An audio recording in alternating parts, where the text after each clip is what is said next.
Alright guys, I just want to do something a little different for this Christmas. Got a audio of Paul Harvey I'm going to play over top of the fish tanks.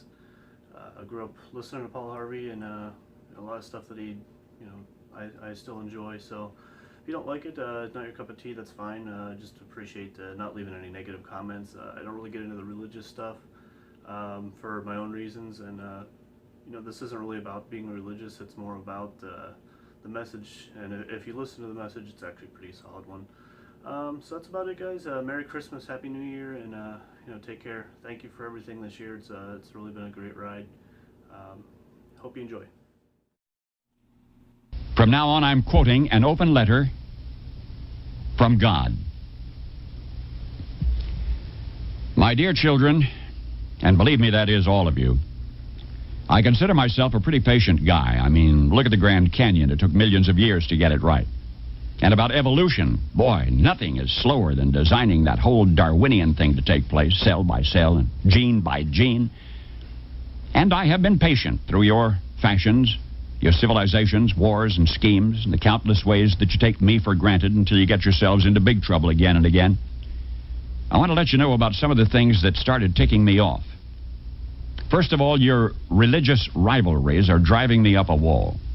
Enough already. Let's get one thing straight. These are your religions, not mine.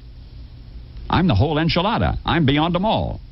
Every one of your religions claims that there's only one of me, which, by the way, is absolutely true, but in the very next breath, each religion claims that it's my favorite one, and each claims its Bible was written personally by me, and that all of the other Bibles are man-made. Oh, me. How do I ever begin to put a stop to such complicated nonsense? All right. Listen up now. I am your father and mother, and I don't play favorites among my children.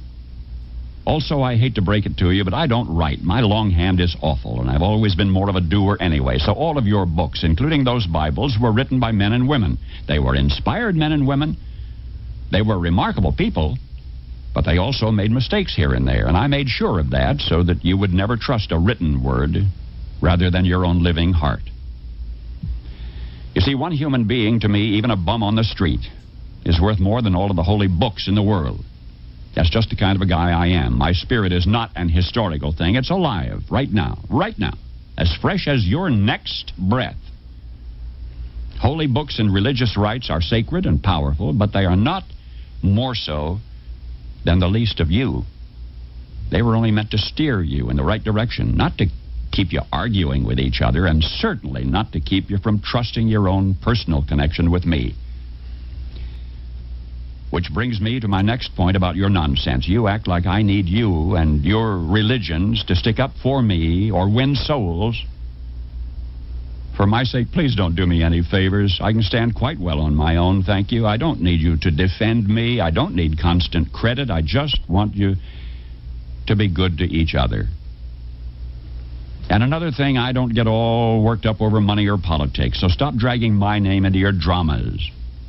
For example, I swear to me that I never threatened Oral Roberts. I never rode in any of Rajneesh's Rolls Royces, and I never told Pat Robertson to run for president. And I have never, ever had a conversation with Jim Baker or Jerry Falwell or Jimmy Swaggart. Of course, come Judgment Day, I certainly intend to. Now, the thing is, I want you to stop thinking of religion as some sort of a loyalty pledge to me. The true purpose of your religions is so that you can become more aware of me, not the other way around. Believe me, I know you already. I know what's in each of your hearts. And I love you anyway, with no strings attached. So lighten up and enjoy me. That's what religion's best for.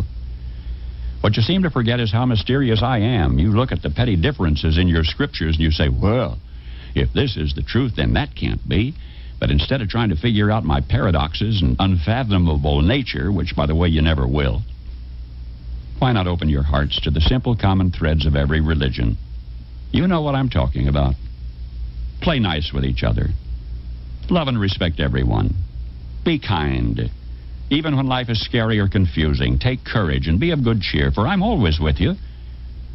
And learn how to be quiet so that you can hear my still small voice. I don't like to shout.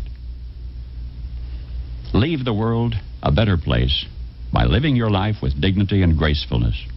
For you are my own child. Hold back nothing from life. For the parts of you that can die surely will, and the parts that can't won't. So don't worry. Be happy.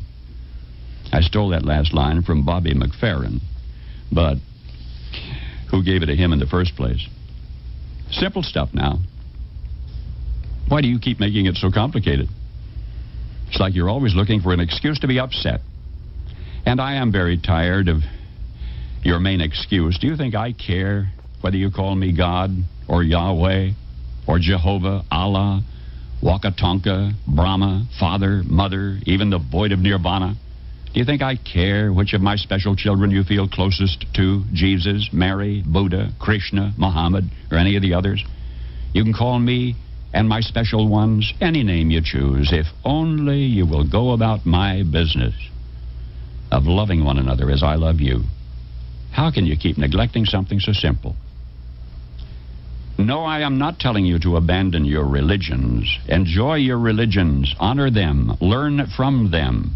Just as you should enjoy, honor, and learn from your parents. But do you walk around telling everyone that your parents are better than theirs? Your religion, like your parents, may always have the most special place in your heart. I don't mind that at all. And I don't want you to combine all of the great traditions into one big mess. Each religion is unique for a reason. Each has a unique style so that people can find the best path for themselves. But, my special children, the ones that your religions revolve around, all live in the same place, in my heart. And they get along perfectly, I assure you. The clergy must stop creating a myth of sibling rivalry where there is none. My blessed children of earth, the world has grown too small for your pervasive religious bigotries and confusion. The whole planet is now connected by air travel, satellite dishes, telephones, fax machines, rock concerts, diseases, and mutual needs and concerns. Get with the program. If you really want to help me celebrate the birthday of my son Jesus, then commit yourselves to figuring out how to feed your hungry and clothe your naked and protect your abused and shelter your poor. And just as important, make your own everyday life a shining example of kindness and good humor. I've given you all of the resources you need if only you abandon your fear of each other and begin living and loving and laughing together. Finally, my children everywhere, remember whose birthday you honor on what you call Christmas Day, December 25, and the fearlessness with which he chose to live and die. As I love him, so do I love each of you. Now, I am not really ticked off. Not really. I just wanted to grab your attention because I hate to see you suffer. But I gave you free will. So what can I do now other than try to influence you through reason, persuasion, and a little old-fashioned guilt and manipulation? After all, you know, I am the original Jewish mother.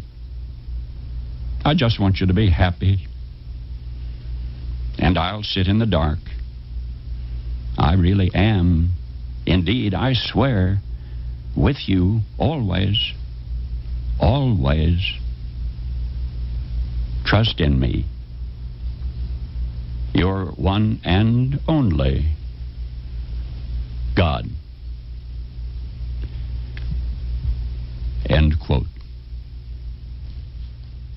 Paul Harvey.